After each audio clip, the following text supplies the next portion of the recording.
السلام علیکم، آپ دیکھ رہے ہیں اسٹوری ود رابی۔ میری آج کی کہانی کا ٹاپک ہے دجال کون؟ زمین اپنی پیداوار 1/3 کم کر دے گی، آسمان سے بارشوں کا سلسلہ کم ہو جائے گا، چنانچہ زمین سے اناج اگلنے کی صلاحیت کم ہو جائے گی۔ 1 سال گزرے گا اور زمین اپنی پیداوار مزید 1/3 کم کر دے گی، آسمان سے بارشیں مزید کم برسیں گی۔ تیسرے سال اس صورتحال سے دنیا میں شدید قحط آ جائے گا اور ہر طرف پانی اجناس کی طلب بڑھ جائے گی۔ یہ دجال کی آمد کا اعلان ہوگا۔ ایسے حالات میں دجال دنیا میں نمودار ہوگا۔ دجال ایک شخص کا نام نہیں، دنیا کے نظام پر ایک سوچ، ایک عذاب اور ایک بہت بڑی آزمائش کا نام ہے۔ اللہ تعالیٰ نے دنیا کی تکمیل کے بعد بنی نوع انسان کوشتر بے مہار نہیں چھوڑا، بلکہ اپنی خاص رحمت ہم انسانوں پر کی اور اپنے چنیدہ نیک بندوں یعنی رسولوں کے ذریعے سے مسلسل ہدایت کا سلسلہ جاری رکھا۔ جس قوم نے اطاعت کی وہ کامیاب ہوا اور جنہوں نے خواہش نفس کی پیروی کی عذاب کا شکار ہوا۔ دجال کے خروج سے قبل اس کے لیے راہ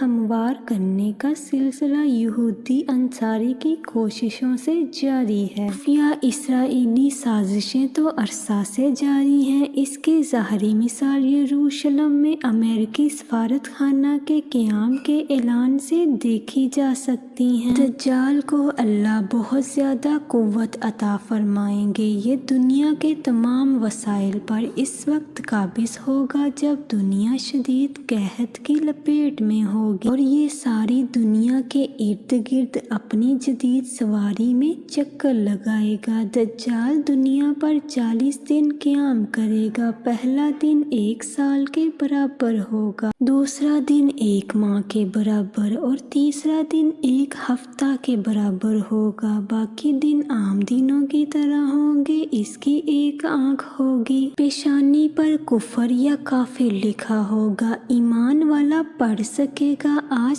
دنیا ایک گلوبل ولیج بن چکی ہے۔ سیٹلائٹ اور نیٹ کے ذریعے سب ممالک اور اقوام جڑ چکے ہیں۔ آنکھ جو کچھ دیکھتی ہے لب پہ آستہ نہیں۔ محو حیرت ہوں کہ دنیا کیا سے کیا ہو جائے گی۔ اقبال ایک حدیث کے مفہوم کے مطابق دجال کے ہاتھ میں اللہ ایسی قوت دیں گے کہ اس کے حکم پر آسمان سے بارش اور زمین سے پیداوار حاصل ہوگی، زمین اپنے خزانے اگلے گی، اس کے پیچھے خزانے اور لوگ ایسے چلیں گے جیسے شہد کی مکھیاں ملکہ مکھی کے پیچھے چلتی ہیں۔ جیسے لوہا مقناطیس کی طرف کھینچا آتا ہے، اس کے حکم پر جانور صحت مند ہو جائیں گے، بیمار تندرست۔ یہ کہے گا کہ مجھے رب مانو، پھر اپنے شیطانوں کو حکم دے گا کہ اس شخص جس سے یہ اس وقت ہم کلام ہوگا کہ والدین کی شکل اختیار کرو۔ اب اس آدمی سے کہے گا مجھے رب مانو، میں تمہارے مردہ والدین کو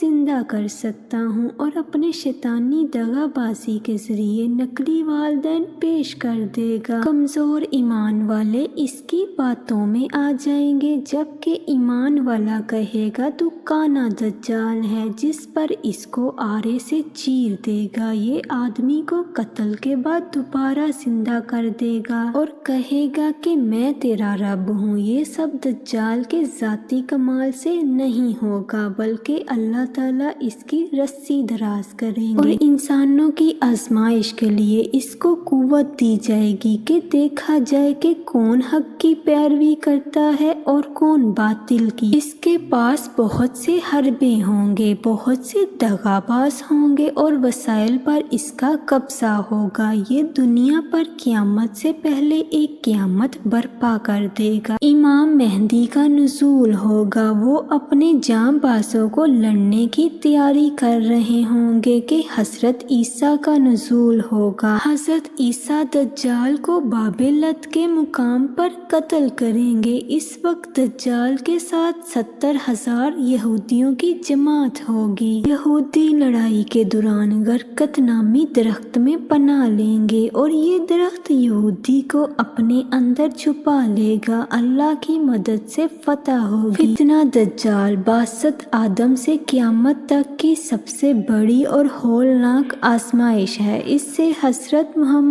صلی اللہ علیہ وآلہ وسلم نے پناہ مانگی اور امت کو محفوظ رہنے کے لیے سورۃ کہف کی پہلی 10 آیات حفظ کرنے کی تلقین فرمائی۔ اللہ مجھے، آپ سب کو اور ہمارے آنے والی نسلوں کو اس سے محفوظ رکھے، آمین۔ پلیز میرا چینل سبسکرائب کریں، لائک کریں، شیئر کریں۔ سٹوری اچھی لگے تو بیل آئیکن پر بٹن پریس کریں۔